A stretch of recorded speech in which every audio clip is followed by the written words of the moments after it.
The International Human Rights Desk launched its 2025 annual report on the persecution of Ahmadi Muslims in Pakistan through two public events held in Ireland, in Dublin and Galway.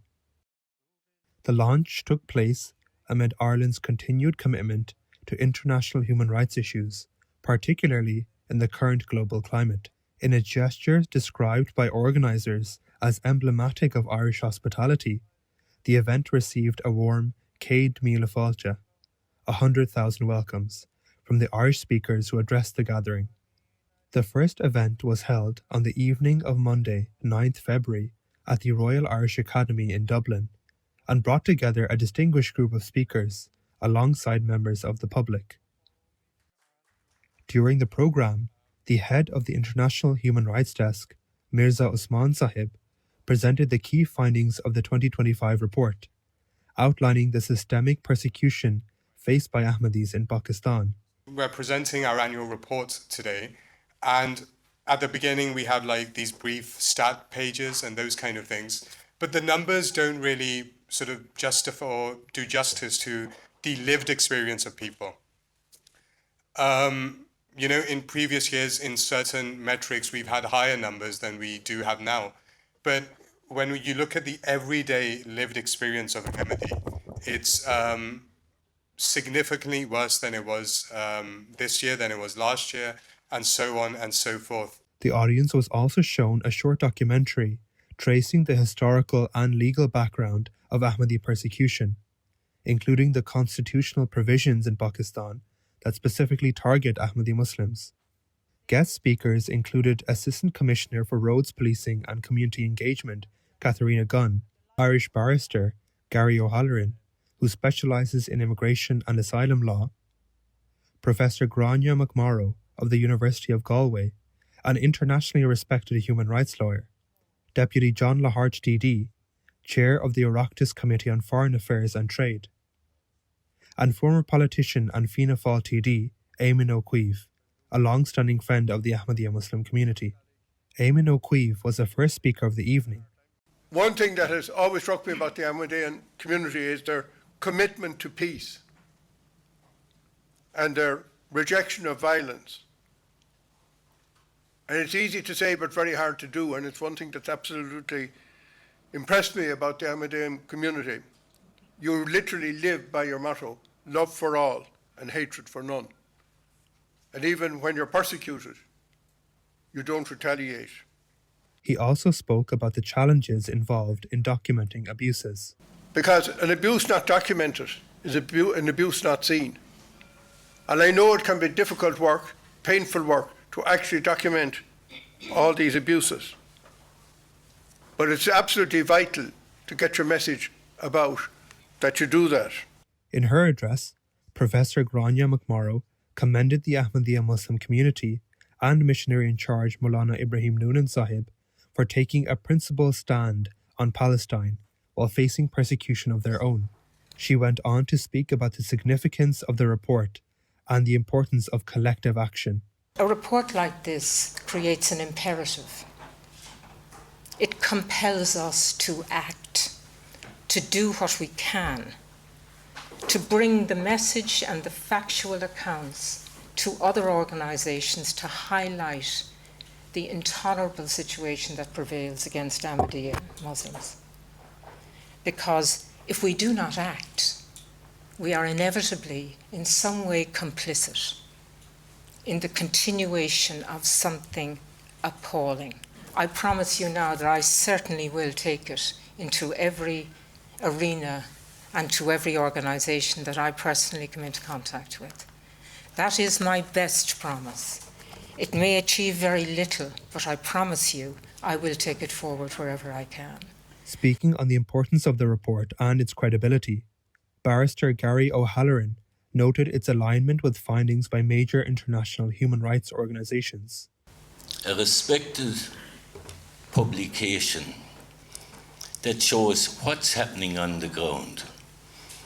The beauty of a report like this one is it goes into detail. It gives the place, the date, the time, the numbers, the specific details that rulers don't want to hear, because it's the truth. The second launch event took place on Tuesday, 10th February, at the Irish Centre for Human Rights at the University of Galway, and was attended by professors, students, and human rights activists. The event was opened by the Deputy Mayor of Galway, Councillor Alan Sheevers. I want to pay tribute to the Ahmadi Muslim community for the dignity, patience, and resilience you show in the face of adversity. Your commitment to peace, dialogue, and service, even under immense pressure, is deeply inspiring. As we launch this report, let us do more than acknowledge its finding. Let us commit to sharing its message, to challenging intolerance wherever we encounter, and to standing firmly on the side of human dignity. Because a society that protects the rights of most vulnerable is a stronger, fairer society for all. Professor Siobhan Mullally, established Professor of Human Rights Law, Director of the Irish Centre for Human Rights, and UN Special Rapporteur on Trafficking in Persons, especially women and children, also addressed the audience. She spoke about the discrimination faced by Ahmadis in Pakistan. She also spoke about constitutional rights and how discriminatory laws and the systemic marginalization of communities went against the teachings of Islam. And the Constitution of Pakistan, as many of you know, I'm guessing, closely relates to the Irish Constitution, Bunreacht na hÉireann. It has the same fundamental rights chapter, directive principles of social policy, a preamble that appeals to religion. But unfortunately, in both of our societies at different times, that has been distorted and used against minorities, and in a way that is a denial of the commitment to inclusion and belonging and equality in human rights that is at the heart of the teaching of Islam and at the heart of human rights as well. During his presentation, Mirza Usman stressed that the report and related advocacy were not anti-Pakistan, but stemmed from a desire for the country to do better, grounded in care and concern for its people. While the report documents the persecution of Ahmadi Muslims, the message conveyed in Ireland was one of continued concern and goodwill towards Pakistan and its people. The Ahmadiyya Muslim community's efforts remain rooted in a commitment to peace, justice, and stability for all Pakistanis. The violations detailed in the report underline how religious intolerance harms society as a whole. The appeal made through the report is humanitarian rather than sectarian, calling for dignity, security, and fundamental rights for every citizen of Pakistan. By situating Ahmadi persecution as a global human rights issue, the report drew expressions of solidarity and calls to action from Irish legal and academic voices in both Dublin and Galway. Journalists attended the launch events, which received coverage across radio and print media, including a detailed article published by a national newspaper, the Irish Independent. Many attendees said they were learning about Ahmadi persecution for the first time and described the report's findings as eye-opening.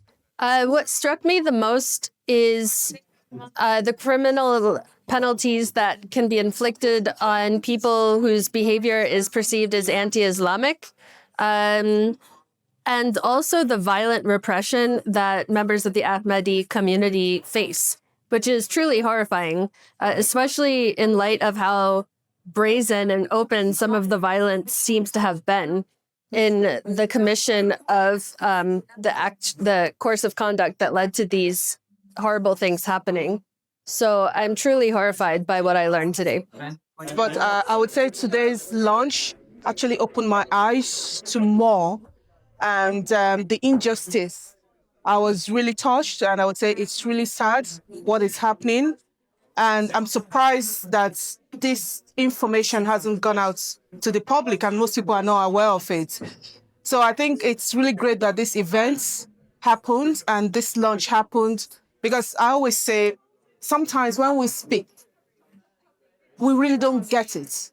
But when we see the narratives, the visuals, it makes more sense. And for me today, watching this video clip, I think it just actually opened my eyes to the grave injustice and the human rights violation of the Ahmadiyya people. And I think it's something that requires international outcry. Mirza Usman Ahmad Sahib concluded the program by conveying a message from the head of the Ahmadiyya Muslim community, Hazrat Mirza Masroor Ahmad, may Allah be his helper, delivered on the occasion of the recent International Ahmadi Muslims Lawyers Symposium. So the head of our community, Hazrat Mirza Masroor Ahmad, at the event said, "In terms of practical efforts, Islam teaches that one should not seek only their own rights, rather one must equally harbour the resolve to uphold and secure the rights of others. Only then can true justice be established.